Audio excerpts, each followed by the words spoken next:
हाँ जी फ्रेंड्स, क्या हालचाल। Welcome with Kritika Sao. तो भैया इस चबूतरा मैडम के ब्लॉग से साफ समझ में आ रहा है कि इसे अपने भाई से ही जलन हो रही है। वैसे तो देखिए साफ समझ में आ रहा है कि दीपिका मैडम और ये जो खालिद नियाज़ है इनके बीच में कुछ सही नहीं चल रहा।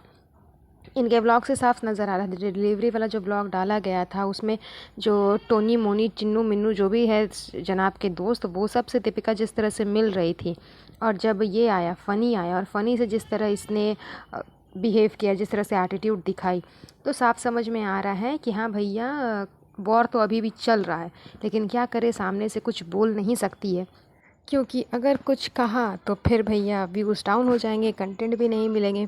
क्योंकि सब जानते हैं कि सबा मैडम के जिस ब्लॉग में सबसे ज़्यादा व्यूज़ है उसमें उन्होंने दीपिका मैडम का थंबनेल लगा कर रखा हुआ है। तो जाहिर सी बात है कि दीपिका के खिलाफ़ तो वो कुछ बोल नहीं सकती है, इसीलिए अपने फ़नी को ही समझा करके रखा हुआ है उसने। लेकिन इस मैडम को देखिए, ये इतनी मतलब नाशुक्रगुज़ार है, इतनी बदमाश है कि अपने भाई से ही जल रही है। ऊपर से जब ये देख लिया इसने कि हाँ मेरे भाई का व्यूज़ थोड़ा ऊपर जा रहा है दीपिका मैडम का कंटेंट लेकर के, डिलीवरी वाला कंटेंट लेकर के, तो इसने क्या किया कि अपने ब्लॉग में बता दिया कि मैं भाई के लिए दवा लेने के लिए गई थी, नेवोलिन वाली। मतलब तुम्हारा भाई बर्थ कंट्रोल पिल्स क्यों लेगा, बताओ ज़रा। लेकिन क्या है कि मैडम तो जान रही है कि मैं तो एकदम सुपर फास्ट एक्सप्रेस हूँ, एकदम राजधानी बक बक बक बक बक बक करते जाती हूँ, जो मन में आता है बल बोल देती हूँ एकदम राजधानी एक्सप्रेस के हिसाब से। और उसके बाद लोग समझेंगे यही कि हाँ भाई के लिए मैंने दवाई ली थी, जबकि सब जानते हैं कि पीसीओएस की प्रॉब्लम में नेबोलिन की गोली खाई जाती है, तो ये दवा इसने अपने लिए ली थी, लेकिन वहाँ पर भाई का भी नाम लगा दिया ताकि राजधानी एक्सप्रेस के हिसाब से ये बोलते ही चली जाए और किसी को समझ में नहीं आए।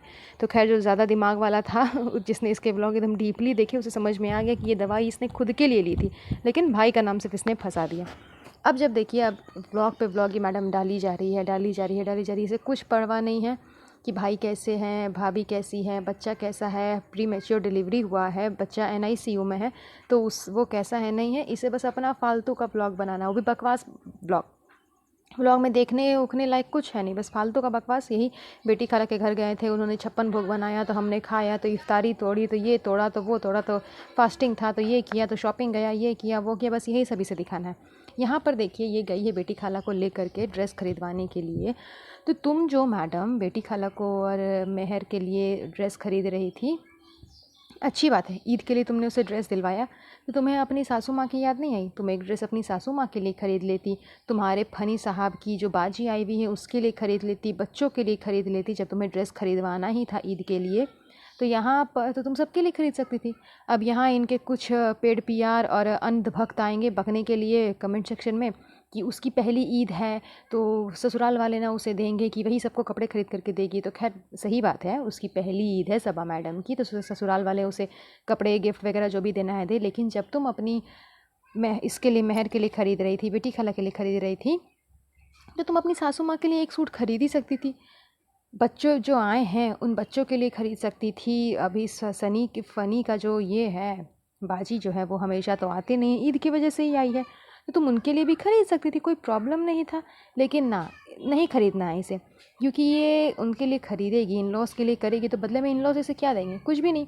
अब बेटी खाला के लिए करेगी, तो जब ये भाग करके यहाँ से मुंबई जाएगी तो बेटी खाला वहाँ इसे 56 भोग बना बना करके देगी, क्योंकि ये तो है कामचोर, इससे तो कोई काम होता नहीं है।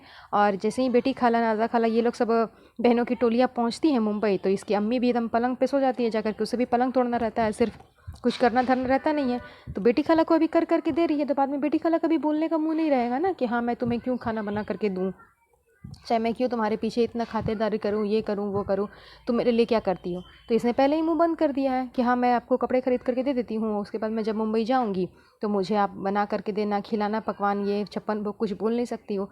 क्योंकि रमज़ान के टाइम पे बेटी खाला ने एक बार कह दिया था, जब इसने कहा कि आप लोग तैयार हो जाओ, तो उसने एक बार कह दिया कि कैसे तैयार हो जाए, अभी हमें किचन से फुर्सत मिलेगी तभी ना हम जा कर के तैयार होंगे। तो ये बात इसके दिमाग में आई होगी कि हाँ बेटी खाला ने इसे ऐसे करके मुझे पलट करके जवाब दिया है, और व्लॉग में भी सबको देखा और सबको बोला भी, तो इसीलिए इसने पहले से ही ये सारी प्लानिंग कर करके रखी। मतलब इतनी ये मतलबी है कि जिससे मतलब है बस उससे मतलब निकालना है, किस तरह से अपना मतलब निकल जाए। अपना मतलब निकालने के लिए सामने वाले को चने के झाड़ पे भी चढ़ाना हो तो चढ़ा देगी, बाद में इसे अपने मतलब निकालना है। और लास्ट में अब ये जान रही है कि कहीं ट्रोल ना हो जाए, तो बार बार बोल रही है क्या कि चूड़ियाँ खरीदनी है तो मैं अपनी सासू मॉम के लिए भी खरीद लूँ। मतलब क्या बोल रही थी कि अम्मा के लिए चूड़ियाँ खरीदनी है। तो वहाँ पर क्लैरिफाई कर रही है कि अम्मा बोलने में डाउट हो रहा है, मतलब किसके बारे में बोलूँ, सासू माँ को भी अम्मा बोलूँ और नानी को भी अम्मा बोलूँ, तो इसीलिए क्या करूँ, तो इसीलिए सासू मॉम बोलती हूँ कि सासू मॉम के लिए चूड़ियाँ खरीदने जा रही है। मतलब साफ दिखा रही है कि देखो मैं सासू मॉम के लिए भी चूड़ियाँ खरीदने जा रही हूँ, ताकि कोई बोले नहीं कि हाँ ईद पे सासू मॉम के लिए कुछ नहीं किया, ये नहीं किया, वो नहीं किया। मतलब सब तरफ से अपने बचने का रास्ता निकाल लेती है, लेकिन फिर भी हरकतें जो है इसका सामने आ ही जाता है। और लास्ट में जब लेक्चर मार रही है मेहंदी वहंदी लगा करके, तब बोल रही है कि बहुत याद आ रही है अम्मी की, क्योंकि ये पहली ईद है मेरी, उस फैमिली के साथ में मैं नहीं हूँ, वहाँ भी सब अलग अलग है, भैया अलग है, भाभी अलग है, बच्चा अलग है, अम्मी लोग अलग है। बेचारी मेरी अम्मी चूड़ी भी खरीदने नहीं जा पाई, क्यों? क्योंकि अकेली है। क्यों? रिज़ा रेहान जब पूरा घर का सामान ला सकते हैं, कुछ भी लाना हो, केक वेक डेकोरेशन हेन तेन फलाना ढिमकाना कुछ भी लाना हो, तो तुरंत आपकी जो प्यारी भाभी जान है वो रिज़ा को भेज देती है कि जाओ जाओ जाओ जाओ सामान लेकर के आओ। तो वो तुम्हारी अम्मी के साथ जाकर के चूड़ी नहीं खरीद सकती थी? जाहिर सी बात है खरीद सकती थी, लेकिन इसकी अम्मी को खुद जाने का मन नहीं था कि लोग कहेंगे कि प्रीमेच्योर बेबी हुआ है, पोता अभी एनआईसीयू में और इसे ईद ही मनाने का शौक़ है, इसीलिए वो खुद नहीं गई। और ये बहाना क्या लगा रही है कि अम्मी अकेली है, मैं नहीं हूँ, तो इसीलिए अम्मी चूड़ी खरीदने नहीं गई, ये नहीं गई, वो नहीं गई। तो इसे बेचारी को याद आ रहा है, लेकिन अब जान रही है कि ब्लॉग तो ससुराल वाले भी देखेंगे, तो ससुराल वाला का भी तारीफ़ कर दी कि हाँ हाँ ऐसा नहीं है कि हमको ससुराल में कुछ मिल नहीं रहा है, ससुराल वाले मेरी केयर नहीं कर रहे हैं, ससुराल में मुझे प्यार नहीं मिल रहा है, ऐसा नहीं है। ये लोग कमी महसूस नहीं होने दे रहे हैं, लेकिन फिर भी पहला ईद है ना, जो अपना फैमिली के बिना मना रहे हैं, तो अच्छा नहीं लग रहा है। मतलब सब तरफ से बात मिला मिला कर लंबा चौड़ा व्लॉग इसने जड़ दिया।